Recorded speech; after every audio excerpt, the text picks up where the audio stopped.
Are you ready? Yep. Are you feeling comfy? Yep. Cozy? Yep. Are you feeling the holiday spirit? What? Well, you better get it. Better freaking get it.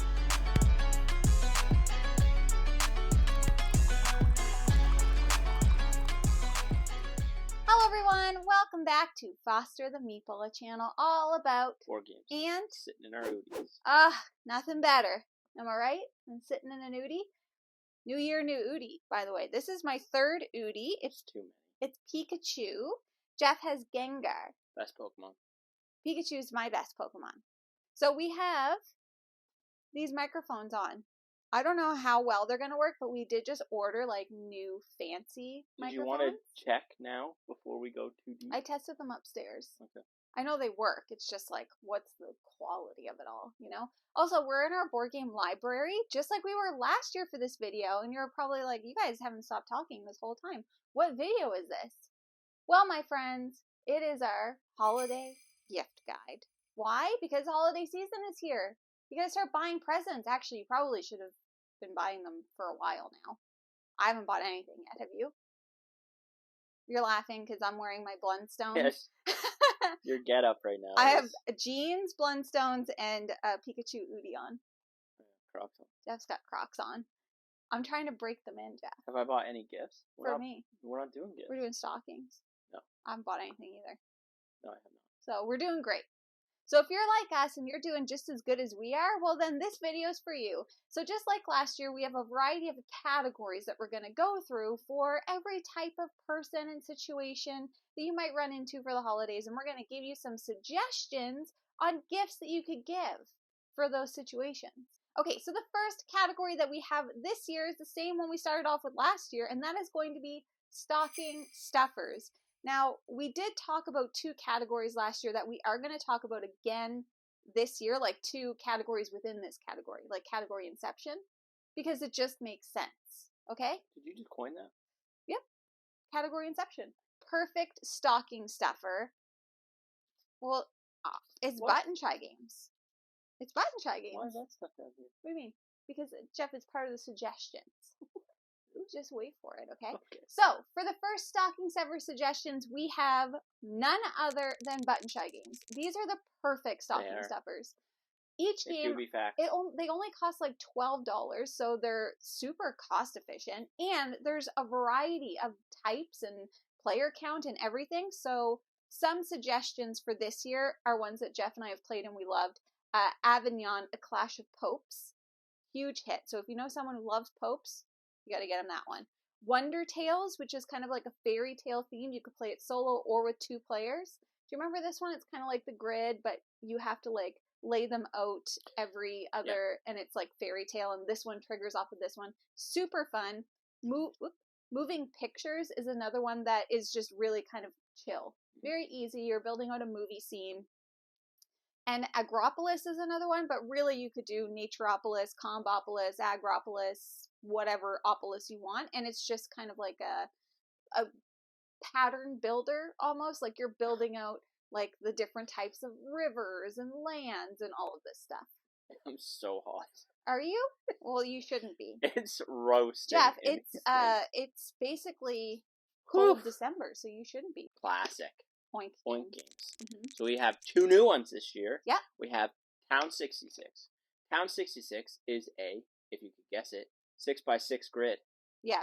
Our audience had to tell us that, though. We didn't know until afterward. You're building out a 6x6 grid, and you will be pulling tiles from a bag. Only one color and shape is allowed to be played in a row in a column. It's a town of unique homes. It's a very puzzly, super light, very easily accessible game that we've had a ton of fun with. You could play it solo or multiplayer. Next one up is Startups. Mm-hmm. Startups, I don't remember anything about. It's a set collection with all these different like tech companies. Yep. And you're kind of going around and you're all playing out cards and you're trying to like collect the most sets basically, but you're also trying to block off other people from gaining cards. Point games, I will mention, are on the pricier side. At least they are for us here in Canada. But there's a lot of game in these little boxes. There's a lot, and they're super cute. Last one type of game for the stocking is a new kind of category this year within the category, and that is these small box games from All Play, formerly known as BoardGameTables.com. Mm-hmm. I've pulled down 2. Now, I've played Chomp, and this is a great little game that's kind of like, once again, it's like terrain builder. It's a card placement, like terrain builder, and you're just trying to optimize scores based on feeding your dinosaurs. And then this is a new one that they just sent us called Lunar. We haven't played it yet, but I thought it just looked really pretty. So I just wanted to show you really for the size, but they have a whole series of these games. We've got a ton of them upstairs.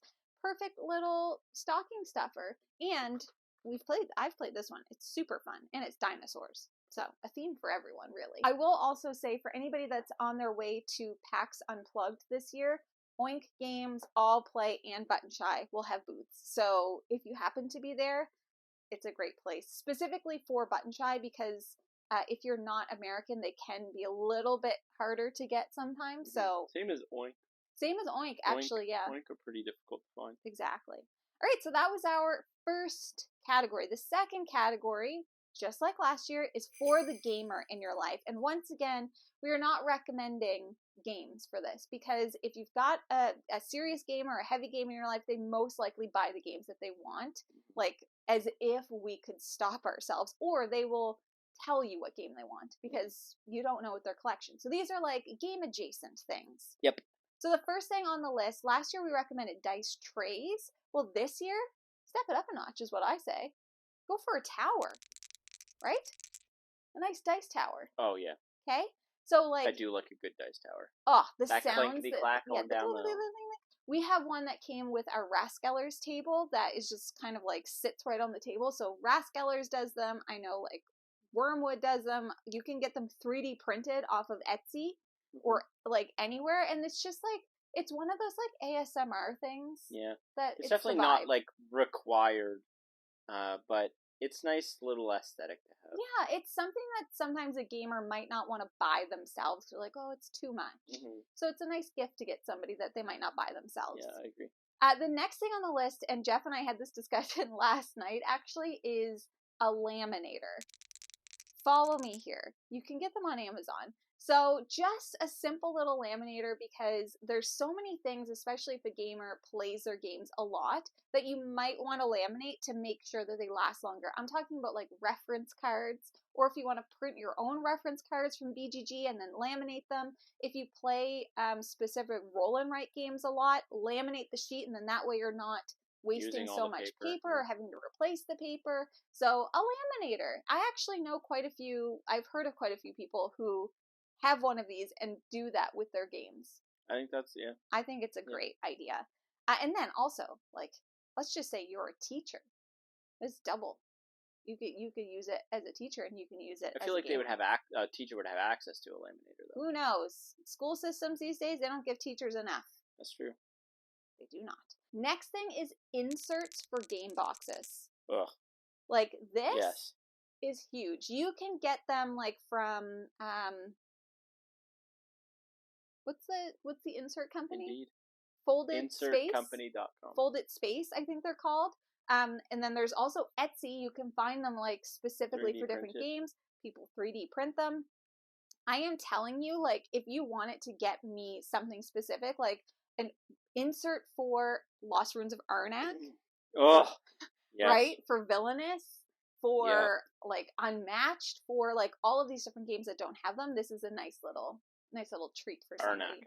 Arnak especially is brutal. Any Fantasy Flight game. Yeah. Upgraded pieces is always a good one. Like, get the metal coins for someone. Get the, like, I don't know, the card sleeves. Get the play mats. Get the things for a game that somebody loves. Like, think about a game that your gamer loves to play. Yeah. And find them those tokens. I think it's even more important when it's a game that you play all the time to have that deluxification of games that you absolutely love and play a ton of. Yeah. I think is totally valid. 100%. And last but not least, get them a game related plushie. We've got the ones from Root. We have the bread, like we have specifically the Marquis de Cat. We have the bread dragon. I got the cat from Cat in the Box. There's so many. We have the space cat from Nemesis. Staring at you right now. We have so many, and there are so many more, like the Everdell characters. Yeah, here's our little space Nemesis space cat. Like, how sweet is that? I'm sorry, but like, who doesn't want a plushie that's related to a game they love? If I buy a game and it has a plushie option, I'm getting the plushie. That's actually incredibly accurate. Yeah. She does do that. I do that. So those are some suggestions for the gamers in your life. Anything else you can think of? No, I think that's good. Cool. Next up is for your Secret Santa. So listen up, friends. There's listen work up, parties. bucko. There's work parties, there's family parties that people are like, we're going to do Secret Santa. And you're like, oh, perfect. How am I going to get these people? I barely know them. Do you know what I do? I just get them something that I think I would like. Right? Which is a board game. So for Secret Santa, where's my pile of Secret Santa stuff? So for the first recommendation for Secret Santa, I am going to be recommending monikers or moniker-ers, which is this one. I just want to note, she has notes here on her laptop, and she put monkey ears. I did. You can get them that game too if you want. So monikers is a super fun party game where you're playing in 3 stages. The first stage is you're trying to get somebody to guess a word. The second stage is you have to try and get them to guess a word with using only one word as a description. Third phase is charades, and you're just recycling the same words. It is so much fun. This has gone over so well in such a variety of groups that we've played it in. I played it with work teams, we've played it with friends, we've played it with gamers, with non-gamers. Monikers is always a hit. You can also go for Time's Up, which I think is sometimes easier to find. I think Time's Up is in a lot of, but I really like monikers because I think it's got really good like cues and everything in it and words. Next up, we have a game. A what? Game. Nana. But pretend. But pretend this is Trio. Which is the same game. Which is the much easier to find version of Nana. Nana is basically Gamers Go Fish. You are trying to collect sets of 3 different types of numbers. There's some other ways you can win. If you get all the 7s, or if you get kind of this duplication of like there's math. Multiples of 7, then you would also win. But basically what you're trying to do is collect cards. And how you do that is basically going to someone and saying, hey, Jamie, what's your lowest card? And Jamie will have to reveal her lowest card. And if you do that 3 times, so you can ask yourself, you can ask someone around the table, or you can ask the table itself, because the table will have, depending on player count, market of cards in front of it, all face down. And you're basically trying to, it's a bit memory game, you're trying to get set, so I'd be like, Jamie, what's your lowest card? Maybe Jamie plays down a 3, I could ask the table, hey table, what's this card? If I flip up a 3, I can continue to ask my 3rd question. Maybe I have the 3 and I say, Jeff, what's your lowest card? I reveal the 3. I've gotten 3 3s, those will then become mine, and that is one of 3 sets towards victory. That's basically Nana or Trio. Sounds very simple because it is, but I'm telling you, every time I've played it, I've had the most fun. I do not know why. It seems like it shouldn't be as good as it is, but it is just so good. And it would be a hit with anyone. Why? And because people have played Go Fish. Like, people will understand the concept. So even if you're getting this for someone who's not a gamer, I think they'd really enjoy it. It's, you don't even know I have it on my person right now. Next up is another small box card game, and that is Sea Salt and Paper. Another one that is just like, it's perfection. People grasp this pretty easily. It's easy to teach, easy to play. It's beautiful, so it actually looks like just a really nice gift that you could give someone. And essentially, it's basically set collection card game. But it is super fun. Highly recommend. Also a great stocking stuffer, to be honest with you. And then, last but not least, I thought this could be a fun Secret Santa present, and that's Hey, That's My Fish, the updated version. Specifically, if you are getting it for someone who has kids, I think this would be a great gift, but it's also just a fun game that anybody can play. I think that it has a bit of a toy factor with the penguins, and this is the kind of game that is easy enough to learn, to teach, to play for a new gamer, but also it's interesting and it looks really cool. So I think if they play this, they're like, what? This is what board games are? Wow. I think you could do that with this game. That was a reaction. Wow. Hey, that's my fish. Also, I just love it. So, new category this year is for the solo gamer in your life. Oh, okay. Right? Okay. Start off with an obvious. So, for your solo gamer, I'm just going to throw out some button shies again. Because once again, they're amazing. They're only $12. It's great. So, my favorite, I shouldn't say. Actually, yeah, I think these are 3 of my favorite solo button shy games. Numpsters. So good. It is so good, and look how pretty.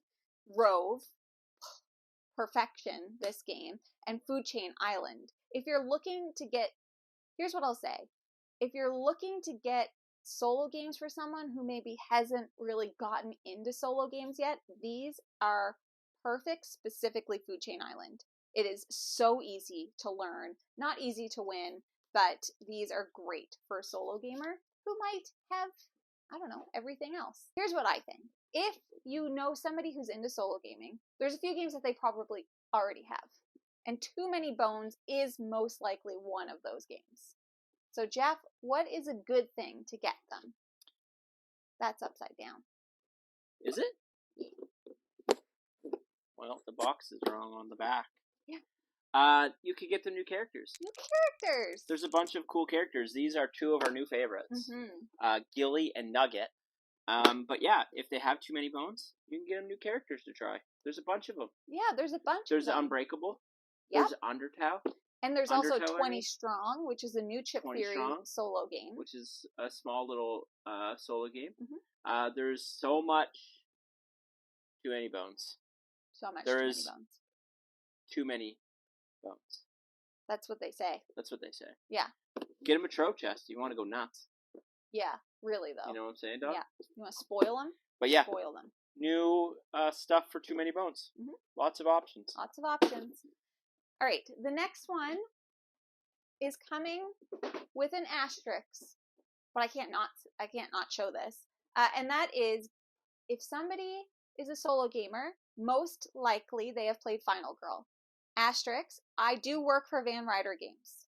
Take that with what you will. But if you're a solo gamer, I'm sure you've heard of Final Girl. Yo. So maybe get them some of the additional feature films that they don't have. And specifically, there is a new Christmas theme one, which is Mrs. Claus and Krampus.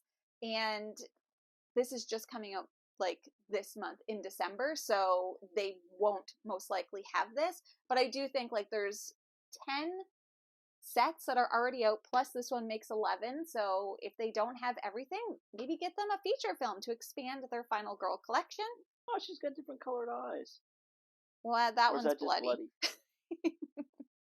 Call me biased, but Final Girl is my favorite game, and I do work for the company. It was her favorite game before she started working for Van Ryder too. So don't even, okay?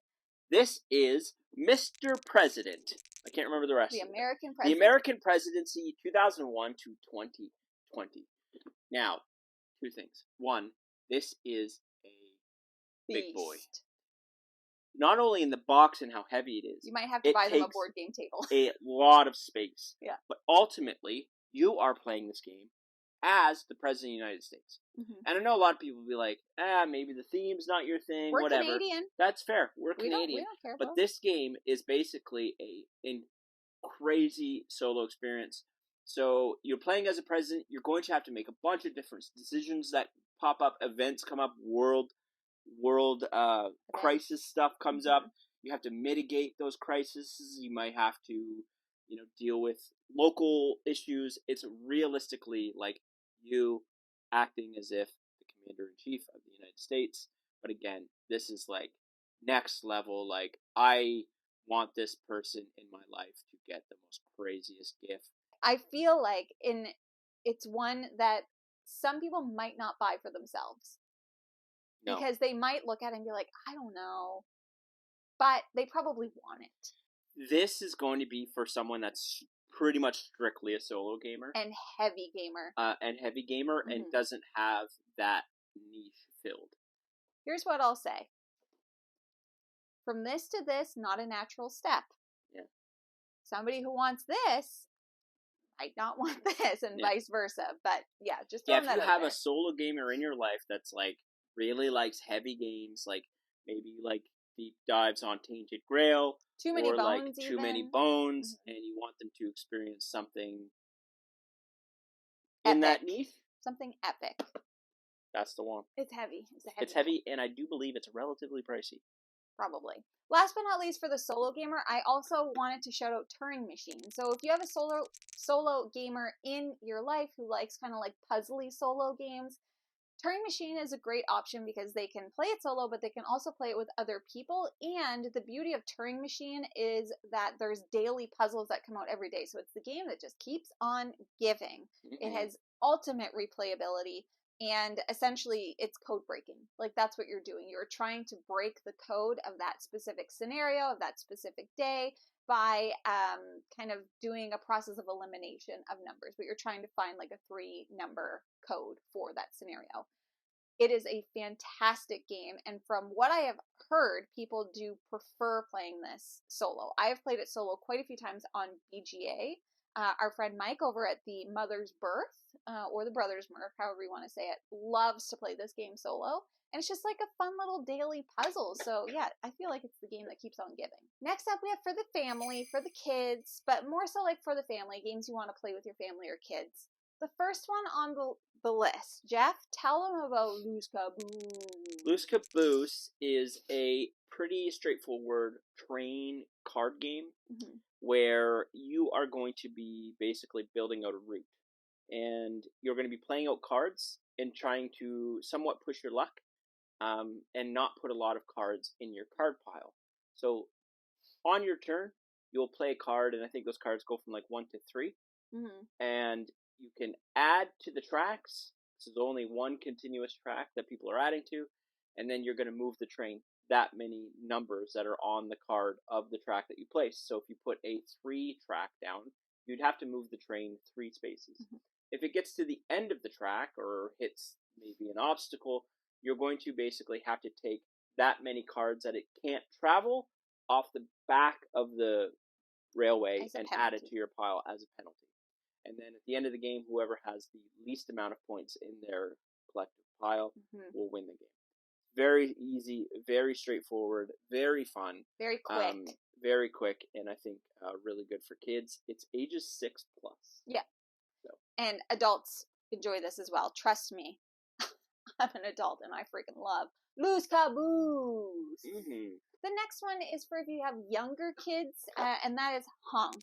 And this game is just a silly game about silly gooses who you are trying to do a set collection with all the different kinds of gooses, trying to collect eggs and ultimately trying to collect golden eggs. This is for ages 5 and up.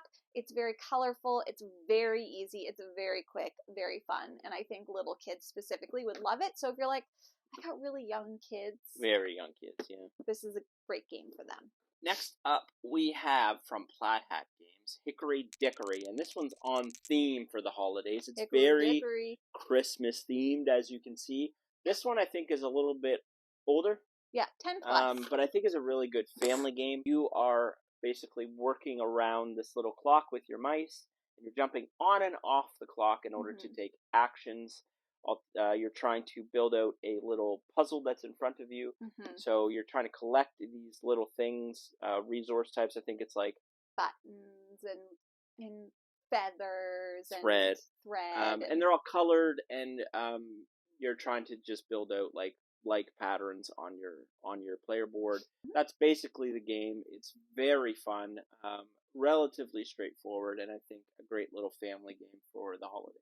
This is a great game to play with your whole family. And I say that because you need lots of people to play. You can play it at 2, but the more the merrier for Challengers. This is Challengers Beach Cup, which is the newest version, but this is essentially like a tug of war, capture the flag game. It is so easy to play. You are kind of building out your deck with different cards round over round, with all of these really fun themes. Like one is like films and animals and aliens and all of this stuff. And basically all you're doing is you're playing out a card, and then the next person has to play cards until they beat that amount. And you are just trying to fill up somebody's bench before yours gets filled up. That's it. And it's tournament style. So you're just having a bunch of matchups. It is so much fun. I've been playing so much of this on BGA. It's really colorful, really easy to learn.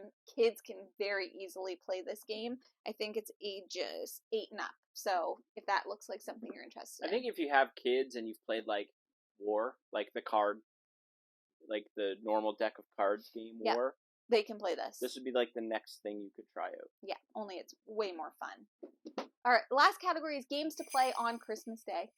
We're all going to have family around us. Some of us will want to escape that by playing some games, and some of us will want to play games with them. Some will want to play games, and their families won't want to. Exactly. So these are just kind of like lighter, more like easy games to bring to the table, maybe like while you're waiting for dinner or after dinner. For this one, the first one is Fun Facts.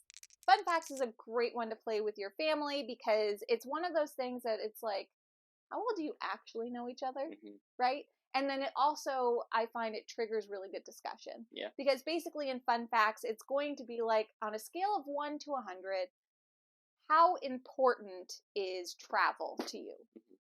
And then you're going to put your little number out, and then everybody else, it's going to go around in a circle, is going to put theirs out face down, and you're trying to get them in the right order. And so somebody might put like 100, and you're like, oh, wow, I didn't realize travel you love so much. And someone might put 0. It's like, why do you hate the world?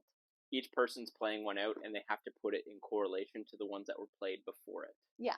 So if I play first, I would just throw mine out, and Jamie's next. She needs to decide, without having any information, whether or not her number is higher or lower than mine, and then it just consecutively goes around. The next person has to say, or has to put it above both, maybe in the middle or below, and then you reveal them, and then it just invokes a ton of conversation. Totally. Yeah, it's super fun. Great game to play with your family. Speaking of great games to play with your family, I'm going to throw Inside Job, because I don't know about you, but I love deduction games. It's easy to play because it's trick-taking, so most people know what trick-taking is, but there's also an added element of somebody is what are they, an assassin? Insider. They're an insider. Inside Job. And you are just trying to figure out who among you is the traitor while collecting sets of cards. I think most people know how to play trick-taking. I think so. So I think trick-taking is one that's really good at, like, being adaptable to families, because most people grew up playing trick-taking like games. Hearts, spades, or diamonds. Maybe even clubs. No Thanks is a game where it might be the easiest rule set of all games. It's amazing. You have a bunch of chips, and those chips are basically going to allow you to skip cards. So you don't want to have high numbers of cards in your collection, because that's going to basically make you lose points. So you'll have chips. And on your turn, you can, so let's just say the 30 card was flipped up, and 30s are pretty high in this game. Yeah. And you're like, I don't want that 30. You would then put a chip on it and say, no thanks, and it goes to the next person. The next person's like, all right, I don't want this either. I'm going to put a chip on it. And then the next person's like, I don't want this either. I'm going to put a chip on it. And you're going to go around and around until someone's like, okay, I will take the card. But they also get all the chips that were put on it. So that allows them to have much more ability later in the game to say no for future cards.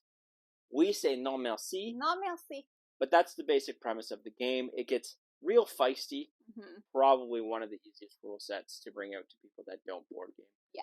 The last game that I had, once again, because if I can recommend this game, I'm gonna. This is a game that I feel like if you've got a long time to wait and your family likes puzzly deduction style games. This is going to require people to maybe do this before you eat so you're not so tired. And you need gamers, in my opinion. This isn't something you're bringing out to people that aren't. So this is something that I could play with my family, maybe. But not all of them, but most of them. So anyways, you are trying to figure out which children are playing hooky. There are 26 kids, one for each of the letters of the alphabet. Everybody has their own cards, and you're just trying to figure out which 3 letters have been chosen as the hooky. So you're trying to figure out what letters everybody else has. There's also a playground with letters that are going to get revealed, and you're trying to figure out what everyone else has, and what's in the playground so you can deduce which 3 are left as the hooky cards. I love this game. I love it. And I think if you have people in your family who are puzzly people, who like to figure out like a Sudoku, who like to do kind of like the cryptic clues and the crossword puzzles and stuff like that, I think this would go over really well. The rule set is not complicated, but it will make people's brains melt a lot, and it gives people AP. Yeah, I think you need to be in games to play that. I think you need to be in puzzles to play this. Maybe a mix of both. Who knows? I just wanted to recommend it because I think it's amazing, and I didn't know where else to put it. So there it is. Anyways, those are some of our suggestions for holiday gifts, Christmas gifts, whatever gifts for this year. We'd love to know down below. What are some suggestions that you have? What are you, as a gamer or a non-gamer, looking for, asking for this Christmas, this holiday season? I'm not asking for anything. Are you? No. So we're easy. I already got you this Udi. What more do you want? It's a perfect gift. Anyways, that is everything that we have for you today. Now, if you're interested in buying games, like any of the many that we mentioned today, you should first start by checking your friendly local gaming store. And for us, that is... Boardroom Game Cafe. Do you like snacks? I do. Do you know what's a great Christmas gift? Munch Pack. Munch Pack. Exactly. People want to try snacks from around the world. Get them a subscription to Munch Pack. Mm-hmm. You have a $5 off coupon. That's great savings. You're saving money. Saving money. Exactly. If you like what you see, please subscribe. We hope to see you again soon. And now we say goodbye. Goodbye. Better days.